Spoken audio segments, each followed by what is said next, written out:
buzzer. Subscribe to Beyond the Buzzer. Beyond the buzzer. You put me on. For sure. Good. Why didn't you say nothing though? Huh? I didn't need to say nothing. It's just for you to say something to the pad. Subscribe to Beyond the Buzzer. We out. Record. Subscribe to Beyond the Buzzer podcast. We outside. Hi guys, welcome back to Beyond the Buzzer podcast where every play tells a story. Today I'm here with DB. Keon. and then today we're gonna interview Wilson Chandler. So we're just gonna ask you a few questions to start off. How did you first get into basketball, and can you tell us your earliest memory on the court? So I got into basketball indirectly through my grandmother. She raised me, and she was a big Chicago Bulls fan. So I would watch games with her. She would take me to basketball practice. Back then, whatever I had in my hand was a basketball, whether it was a soccer ball, whether it was a volleyball, whatever it was, that was my basketball. So I just grew up just playing, loving the game through my grandmother. So what was the moment that you realized that playing basketball was like your thing and that you wanted to do it on a higher level? I think maybe my fifth grade year, I was on a team and I was maybe the 8th guy on the bench, but it made me upset because I thought I was so much better. So I just would go to the gym every day to get better, and that was kind of like my introduction. Like, I want to be great, I want to be good. So I would go like to the gym every day. I would spend countless hours in there, in the backyard, at the park, wherever it was. I was just always playing. That was kind of like the time I was like, I want to be next level. As a player, what were some of your biggest challenges like you faced in your high school career? Just how to be a full-time, all-around student. With playing, practicing, dealing with off-the-court issues, family. Like I said, I was raised by my grandparents, so just not having like the original family structure was tough on me. So just dealing with everything as a whole and just trying to navigate that ecosystem. Playing high school basketball, what was one of your most memorable moments? I know you played a lot of talent back then. What was your most memorable moment playing high school basketball? So back then, there was a camp called ABCD camp, and that was like for the best players in the country. It was one of the biggest camps, if not the biggest camp at that time. LeBron, Kobe, T-Mac, you name it, they played. So getting invited there and then being able to see how I rank up against some of the top guys, Kevin Durant, O.J. Mayo, whoever it may be, Greg Oden at the time. So just seeing how I match up against guys like that and just being able to compete. I think that was my favorite moment from high school, being able to be there and just compete and just have a good time.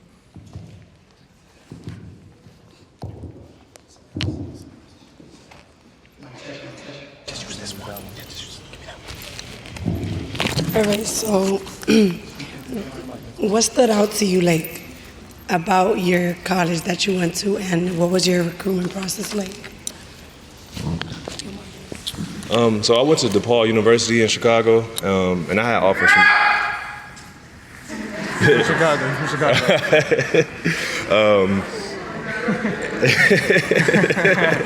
That's what's up, Chicago in the house. I had offers from bigger schools like Michigan State, et cetera, but for me it was all about fit, like how I fit on the team. Playing right away was big for me, and being able to develop, and I think the only way you can develop is get reps. So I wanted to go somewhere I was going to play. And DePaul had recently just went to the Big East. And so it wasn't as big as Michigan State, but I would play in a big conference. I would play against UConn, Villanova, all the legendary schools. So for me, being able to compete against guys I knew that was going to the draft the next year or the next couple of years was big for me, and just being able to have those repetitions on the court. Speaking on your transition from high school to college, can you talk about like what was the biggest thing that you had to deal with mentally and like physically that you like thought was like? It was by far the game within the game. So college, everybody's stronger, faster, and I think those split seconds or half a seconds matter. Like whatever we do in a couple seconds, maybe guys who are older and stronger, they could do 0.5 seconds less. Just those fast twitch things and just kind of getting used to the pace of the game. feel like at that time Big East was pretty much up and down, athletic basketball. So it was just getting used to the pace of the game and the physicality of the game. How was your pre-draft process? Like, how did transitioning from college to the NBA draft day, how was your pre-draft process?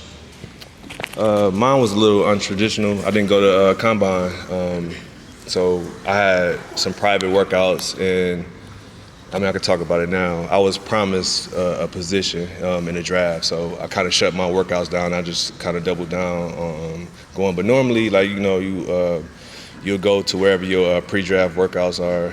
You'll start getting ready for the combine there.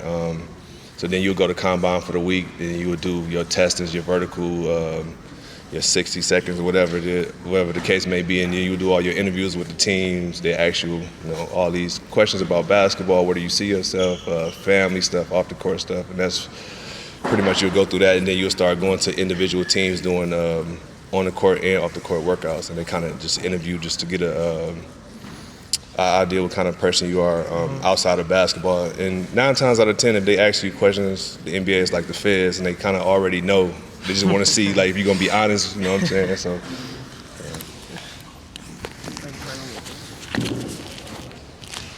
All right, so with all the talent that you had in high school and college, how did you stay confident and focused, when you actually got on the court? how did I stay confident on the court? For me, it was a build-up. Like I said earlier, I was raised by my grandparents, and initially I didn't have the confidence because just not having my original parents around, so it was always a mind game, why didn't they want me and stuff like that. So it was always a build-up, and having to build confidence in basketball was my confidence builder. The better I got and the harder I worked at basketball, the more confidence I built. So by the time I got to college or whatever, my confidence was there because I knew I put the work in. I feel like if you don't put the work in, if you're not consistent with the work, then the game is up and down. You're always wondering, and then that's a lack of confidence if you're always wondering. But I feel like when you put the work in and you're confident in the work you put in every day, that builds my confidence. Even if I'm having a bad game, I know it's not because of the work I put in. So that was my confidence builder, just being in the gym, and that's how I always stay confident, to be honest. Do you think that there's one specific trait that players should develop on the court, that separates a good player from a great player? From my experiences being around some of the best players, Stephon Marbury, Amari Stoudemire, Joker, just always being a sponge and always being a student of the game. You're never too big to learn. From whatever the case may be, you might be better than me in certain stuff. You might be a superstar, but I might know how to be a professional on and off the court, or I might know how to handle adversity or the media, whatever the case may be. So I think just always learning from different people and your coaches and stuff like that, never being too big for that, and always being a sponge of the game. I see earlier you mentioned talent like Tracy McGrady, and I wanted to know, what was your opinion?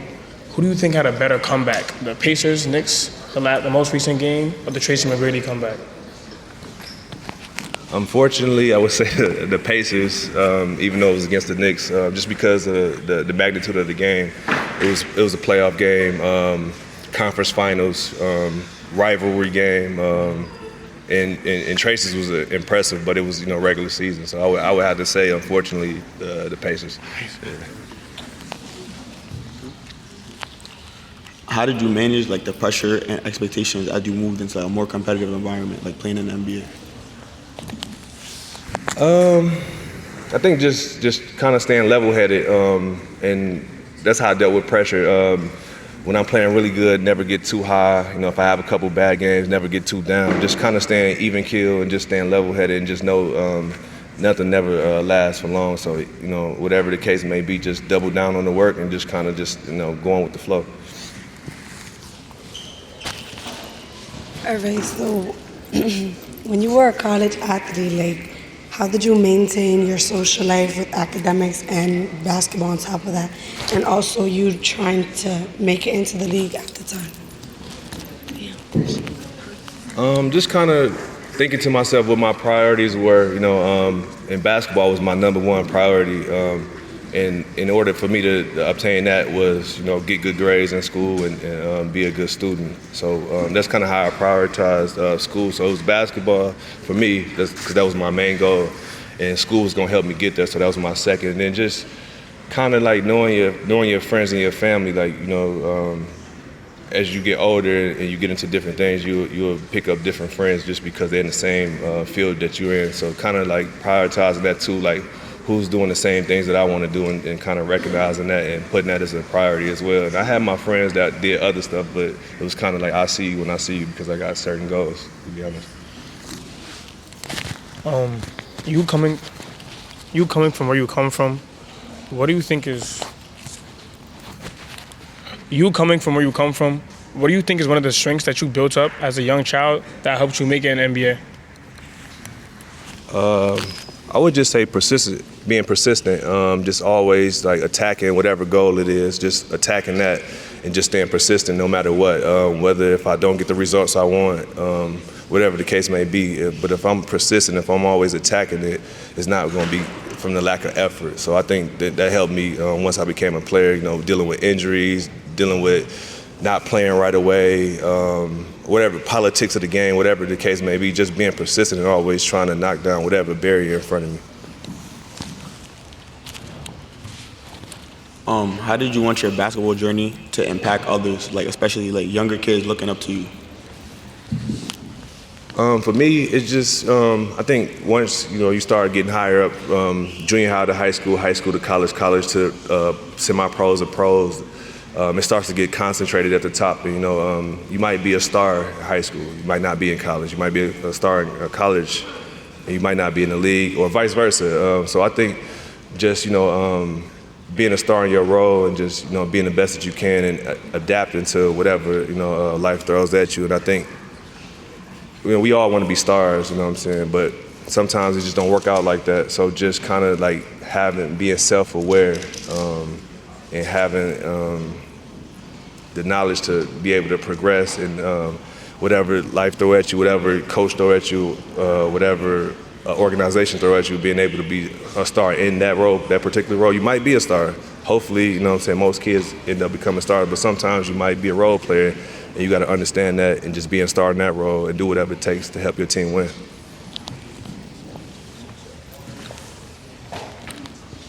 Okay, so how did you want your basketball journey to impact others, especially younger athletes? No, I that one. This one. Oh, shit. What legacy did you try to leave in the basketball community? And, when you did it, what was your reaction to it? Can you ask that question one more time? Sorry. 27. I did ask 27. What legacy did you try to leave in the basketball community when you did play in the NBA? I think it's just for every person who's played the sport to come back and teach kids younger than them. I feel like we all have a responsibility to move the game forward. So if you learn something, if you reach certain heights, you should always reach back, touch the next person so they can continue to do the same thing. So hopefully, younger people will see us doing it and they would do it in the future as well. Question I would like to ask is, obviously you witnessed some of the development of the Joker. Mm-hmm. How would you break down playing with him? Yeah, so Joker was actually my rook when I was in Denver. So I spent my last 3 years in Denver. It was his first 3 years. And he was just a student of the game. I know he comes off as very casual and lackadaisical, but he has a lot of passion for the game. He studies the game and he works extremely hard. With him, he always was a sponge. Whatever it took, to get his game to the next level. He always had a high basketball IQ, but physically, his body, he wasn't in shape, so he worked hard to get, his body right. He worked hard to learn the politics of the game. He worked hard to understand how to get to where he wanted to be, which is, 3-time All-Star, NBA champion, Finals MVP, all these accolades. And I think that was because he was a student of the game. He always wanted to learn. He always wanted to compete. He always wanted to be better. So I think him just embracing that journey and embracing the hardships and just fighting through that and just no matter what it takes, always being a student of the game. Growing up, do you have any like favorite like NBA moments that when you was watching basketball, and then what's your favorite moment from your career? Yeah, most definitely. Man, a lot of moments. I watched Jordan win his last 3 championships. You know, like I said, my grandmother was a big Jordan fan, so that was amazing. Watching Kobe become who he became was, for me, that was my Michael Jordan, my era. So I was a kid when he first came into the league, so I was able to see him grow into the player he became and winning his first 3 championships. So that was exciting. That was the best time in my life as a fan. And just all of the Bulls and Knicks rivalry, the Knicks and Miami rivalry was amazing growing up. I was a big Allen Houston fan, so watching him score 50 against the Lakers in LA on Kobe was amazing for me. So I got a lot. I mean, I can go on and on. I love basketball, so I can go on and on about memories. And for me, I think just getting drafted, my trajectory, not being on that trajectory as an NBA player when I was young and finally making it, I think being drafted and 2, coming here, I think was big for me because like they say, if you can make it in New York, you can make it anywhere. I wasn't born here, but just being able to play, you know, here, it's a lot of criticism. It's hard to, you know, be a Knick, and if you can be a player here and you can have success, you can have success anywhere. All right, so off the court, like, what are some hobbies or interests that you have that most people don't know about? Off the court hobbies, I fish a lot. I grew up on the river, so I fish a lot. That's probably my biggest hobby. I love music, so I dabble in music often. But fishing is probably my main hobby. And then my son, he plays AAU, so I'm with him a lot, trying to help him with his journey and teaching him the game. Who was your favorite teammate? If you had to pick somebody to play with now, who would you play with? As a player, either I would say Joker, just because, you know, the way he passes, so that would be good for my stats. But just as a person, I would say either Jameer Nelson or Nate Robinson. Those was 2 of my favorite teammates. I still talk to them pretty much every day to this day. So yeah.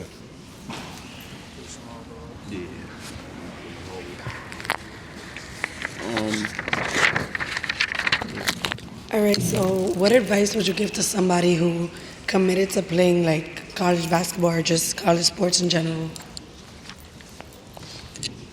I would say just, you know, work as hard as possible.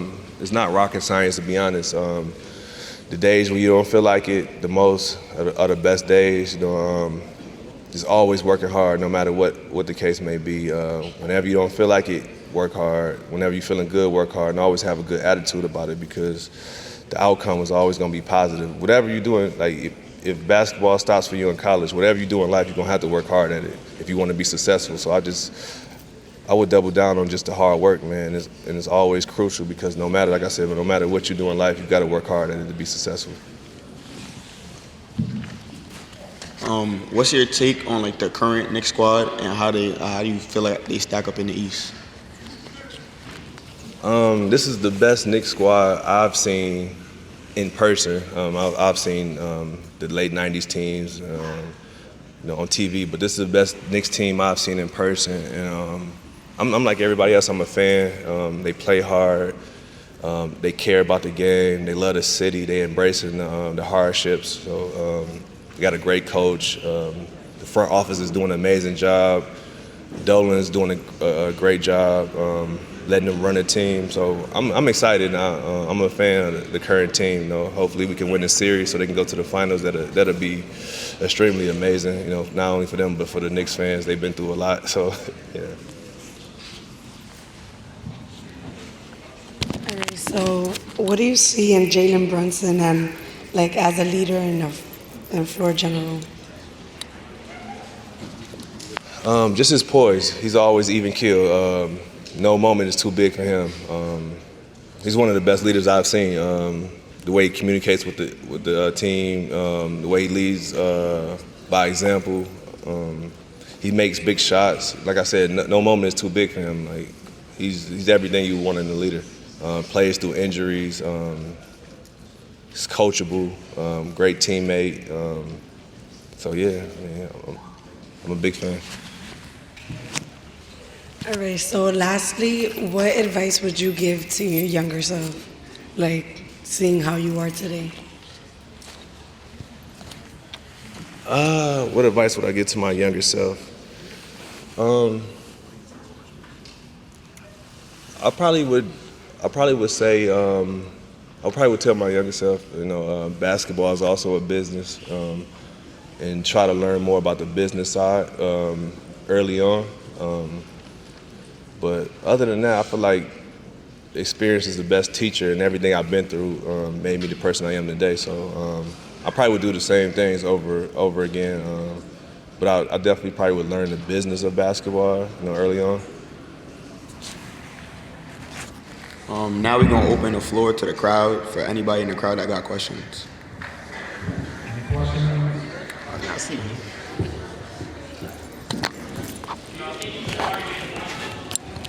Who had a question? Who had a question?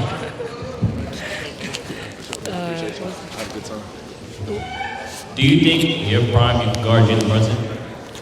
Can who guard Jalen Brunson? You said, do you think in your prime, could you guard Jalen Brunson? You and your prime guard Jalen Brunson. I don't know, man. I would say yes, just as a competitor, but it'll be tough. She said, Which years do you consider is your prime years? Oh, what years? I would consider my last year here in New York my best year. Like 17, 18. Have you shared like the floor with like any legends, for example, like Kobe or just any legends at all? How was that? Unfortunately, I was always on the other end as a competitor when I shared the floor with them, but it's always great to match up with the best. Kobe, T-Mac, Paul Pierce, Shaq, all the people I grew up watching, so for me, it was a blessing. How does it feel to guard LeBron? At that time, DePaul wasn't really what it used to be. It wasn't as legendary when Mark McGuire and all those guys there. So I was kind of like one of the guys that went there like as an afterthought. So, but my experiences was great. It was a great school. The facilities are nice. Then I got to play in the Big East every night. So I got to play against countless future NBA players. So I had a great time when I was there, honestly. I want to ask, who was it hardest to guard when you were playing? Kobe by far. Just the skill set he had, his footwork, his will to win, his will to take over games, and he never got rattled. Kind of similar to Jalen Brunson, but 6'6", athletic, very smart, very competitive. So I would say Kobe by far. What about the business side of basketball do you wish you learned sooner? One more time? What about the business side of basketball did you wish you learned sooner? Just knowing, no matter how good of a season or bad of a season you have, you can always be moved, and just knowing, the politics of it, the behind the scenes, how GMs think, how coaches think, the ins and outs, how things work, as a team.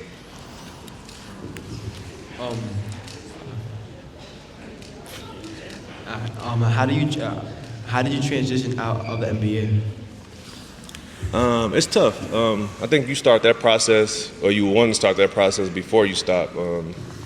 Most players, that's all they ever did since they was 4th, 5th grade. So it's a tough transition. You go from doing something for 30 years, across your lifespan to kind of phasing out of that. So it's tough, just from that standpoint. But it's a good transition if you prepare for it early.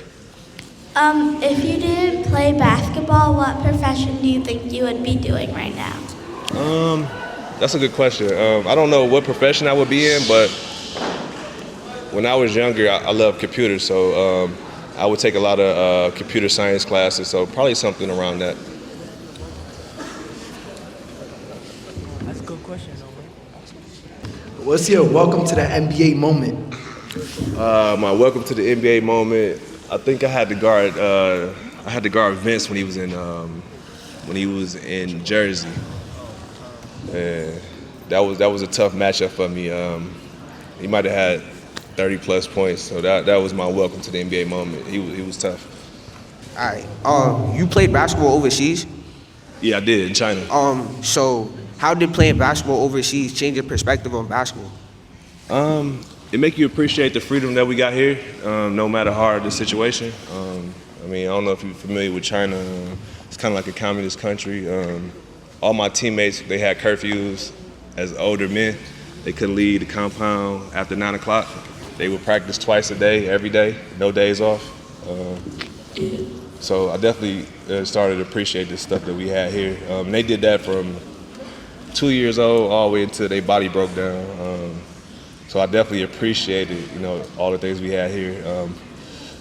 On the competition side, at that time we was much more advanced, so it wasn't as hard, but competition-wise, but just like the grueling schedules they had, practice twice a day, every day, having curfew, stuff like that, just, and little stuff too, like you don't have access to YouTube or internet, like the stuff that we normally do every day, just having that taken away was, a little tough too as well. In the next 2-3 years, what do you think seeing yourself on like any other teams? Thank you. That's a good question. So I just recently took a position with the NBPA. That's the National Basketball Player Association, if you're not familiar.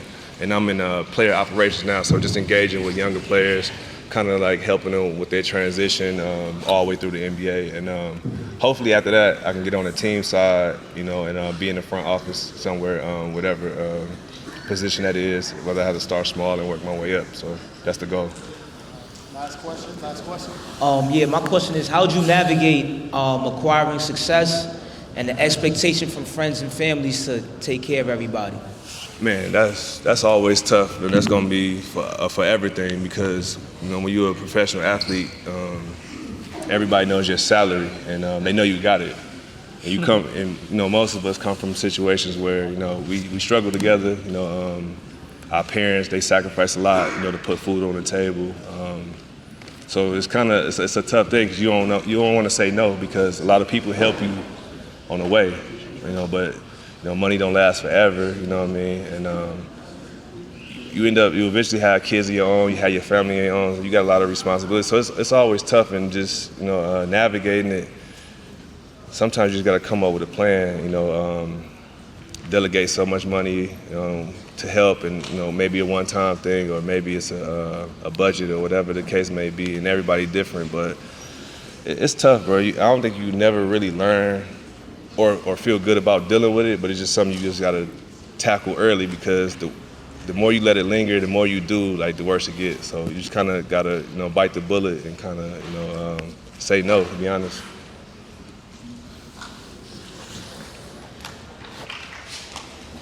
All right, so thank you so much for coming and being part of the podcast. So that's it for today's episode. Thank y'all so much for watching. I'm not done. I'm not done.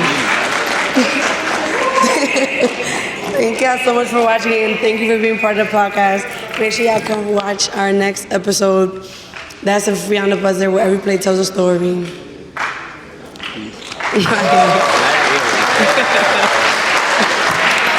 Appreciate it. Bro. You got a little bit of peanut. Oh, good luck to you, bro. Shit, bro. Appreciate it. To Beyond the Buzzer, subscribe to Beyond the Buzzer. Beyond the Buzzer. Maybe you put me on. For sure. Good. Why didn't you say nothing though? Huh? I didn't need to say nothing. It's just for you to say something to the past. Subscribe to Beyond the Buzzer. We out. Record. Subscribe to the Beyond the Buzzer podcast. Be outside.